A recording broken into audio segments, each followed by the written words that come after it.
day 4 of our expedition, waking up in a river valley.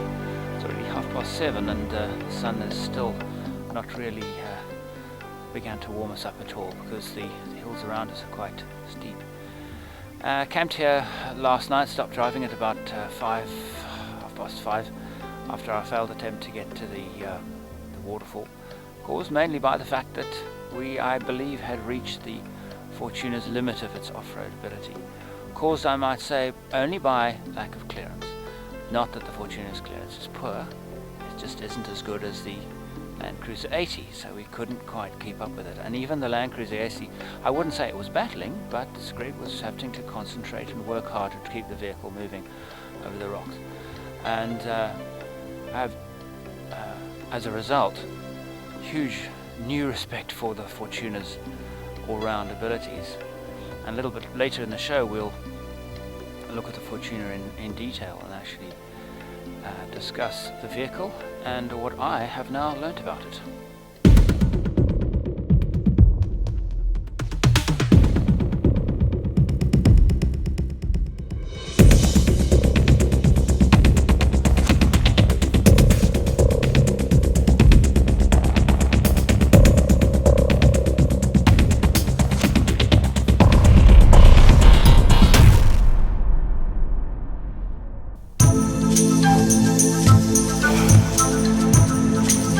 Welcome you as you find me in part 3 of my exploratory expedition with my guide, Greg van der Reis, in the Richtersveld in the Northern Cape Province in South Africa. Our journey has already taken us into the heart of South Africa's only desert mountains, through the Richtersveld National Park and into the Orange River that divides South Africa from Namibia. And now we're high up in the mountains, to a location about as high as is navigable in the area.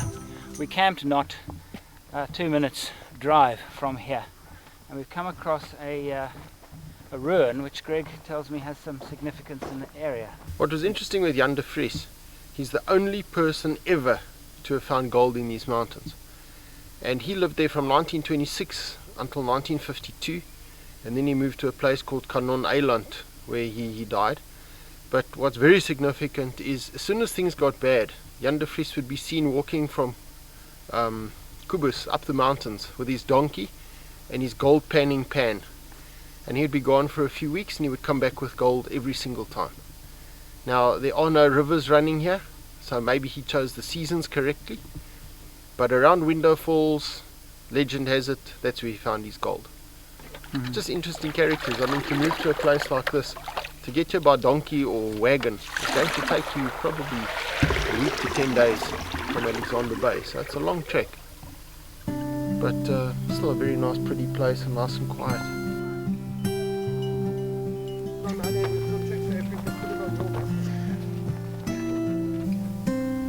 Goedemorgen.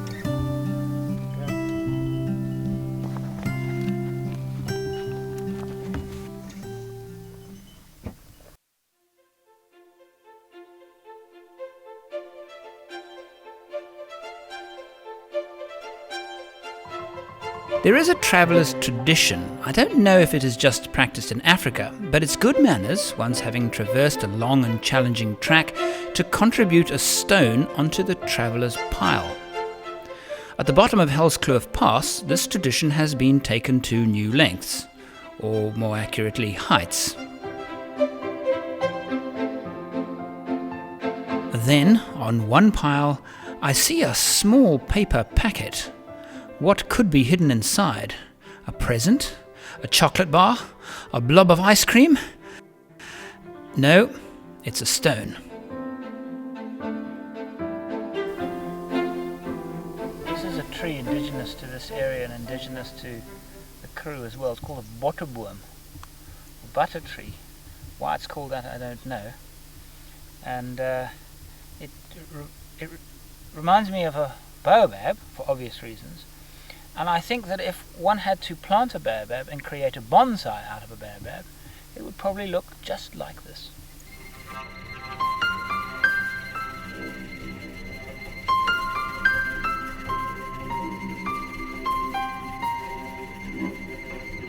Our exploration continues. We drive eastwards, back towards the river via Helskloof Pass. This is a fairly well-used road, and along its route are some remarkable ancient artifacts, or petroglyfs, painted on huge granite slabs lying like tossed litter along the roadside.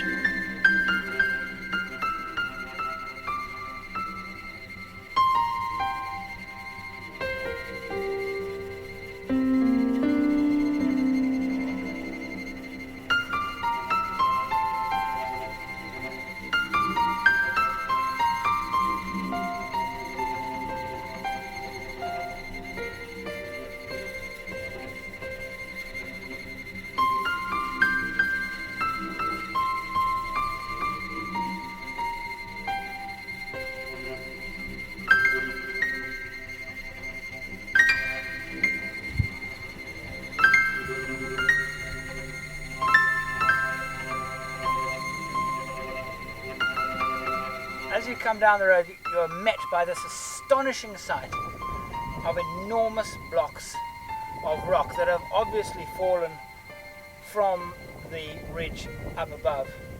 But they've fallen many thousand years ago, because the markings on these rocks, called petroglyphs, have believed to have been originated by the sand people many, many thousands of years ago. It is quite a thing to see them standing alone next to the road, dotted around. The sad part is, of course, there are signs explaining what these things are, and on the signs are very large and clear requests to please don't deface them, and please don't, please help protect them for generations to come. And yet they are covered with graffiti. Shame on you. Having reached the river again, we're taking a lunch break at a venue I have visited often when I have travelled through the area. Bit of a sad place this. This is called Piece of Paradise. It's a camping site on the banks of the Orange River after we've come down Helskloof Pass, quite rough, unkept road, which is the main road between here and Fontaine, the capital of the Richtersveld.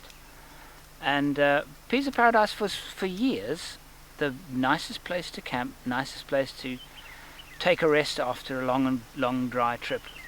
But in 2004 it burnt to the ground and was utterly destroyed and abandoned. And we've come here now because the beach is still lovely, lovely place to swim. We've had a bit of a break here. We've discovered puncture on one of the front wheels of the Land Cruiser, which we're attending to. But it's a tinge of sadness about the place, as it was once lovely and now it's sad. Few people are likely to argue at the statement that much of the Richtersveld has been scarred by mining activities.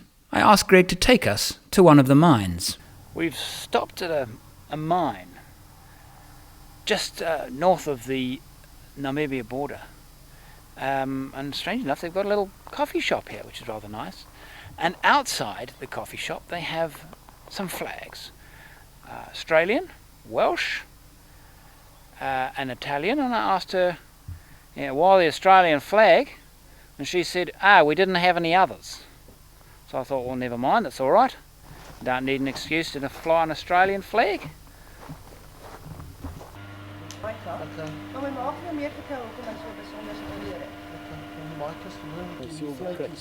And this is the miner, with the unlikely name of Shirley Hayes. I always thought that miners were tough, grizzly men with beards and big boots. Shirley is a qualified blaster, and her mine extracts granite. Wow, look at that, eh? Beautiful. Yeah, it's beautiful. That would make a beautiful kitchen top. It would. Yeah, but it would be really annoying having to pour water on it before you went in there just to make it look good. No, they polish it. And then it looks like that all the time. Put it in your shower. Put it in the shower. Put it in the shower. These blocks up once it's cut and move it. This is such beautiful stone. It's Really amazing. And once they polish it. Scattered throughout the Richtersveld is this unique tree. tree. It's endemic and unlike any other. Some say it's half man, half tree. This is the famous half-mens. That's right. It's such a I've never seen one in such pristine condition as this. These trees in a bad year grow about 3 millimeters per year, and in a good year between 5 and 6. It's called Pachypodium namaquinum, and there's two names. One is half-mens and the other one is a noordkyker, a north looker. The tree always faces north. Yeah. And interestingly, in 10 years that I've been coming here, I've only once seen a flower. It gets a flower right in the middle. The name of the half-mens, the numbers have a legend that thousands of years ago they were invaded by a warring tribe and they were chased from their land, and whoever turned back to look at their old homeland was turned into a noordkyker or a half-mens tree. And it's very similar to the story of Lot and his wife being turned into a pillar of salt. So all these half-mens trees, according to legend, are numbers that look back at their homeland. But to think this tree's 400 years old, almost as old as you, Andrew, and it still looks this good. It looks better than I do, gee. One day in the sun, I'm crispy. Look at this thing, it's beautiful. I can't believe that anyone visiting the Richtersveld would anytime soon forget the experience. This particular shoot stands with the best of them. But I'm compelled to leave the best until last. We're now driving on a plateau. It's in a very, very remote and hilly part of the Richtersveld. Greg is taking us to what he has called his crater. Now, I understand that it's a meteorite crater and that he has shown very, very few people this particular spot. I'm not actually sure what to expect, but I definitely feel quite privileged in that he's taking us to his secret crater. Well, we're walking up to it now. It's a great big hole in the Earth's surface, on the side of this hill. It's not obvious to the untrained eye. I think that it is a meteorite hole, but what on earth else could have created such a hole in the ground? It's certainly feasible that these loose rocks that we're walking on are as a result of a massive income which would have sent millions of tons of rock, shattered, spraying out from a central point of impact. Certainly would give a reason why there's so many loose rocks around. Now I'm approaching the edge of the meteorite crater now.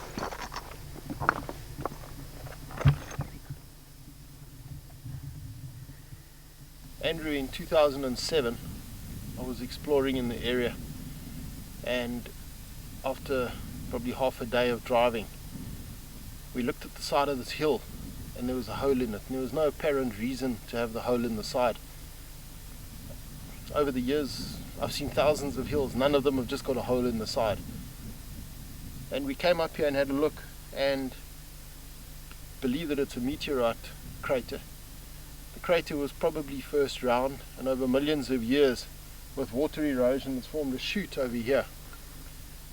All the geophysicists that I've spoken to say there should be a typical ridge on the edge, but what's interesting is the rock around the edge. It's almost in the form of a jigsaw puzzle, and it's been shattered by some intense impact. The rock in the middle of the crater appears to have an iron base, and I believe it's a crater. There's no other reason for this to have occurred in this place on the side of a mountain 50 meters above the valley. Yeah, hasn't got a name yet, but I just think it's an amazing place. It's, as you saw today, it's quite a long ride in. You're not going to just find it, and we just happened to come across it. Once a year there's 4 of us that explore together. I come usually alone, and on this occasion the 4 of us were together. We were trying to find a route to an interesting mountain where there's supposed to be lots of crystals, and we couldn't get through. and we came down this valley and then saw the crater. So the reason we couldn't get to the mountain was actually worth it, so we wouldn't have found this otherwise. You know, I look around me and common sense says to me, this is a meteorite crater. I mean, this black, deep black, heavy stone. There's petrified mud. I've never seen a concentration of stone like this. It's almost black. It's a meteorite crater. I'm convinced of it.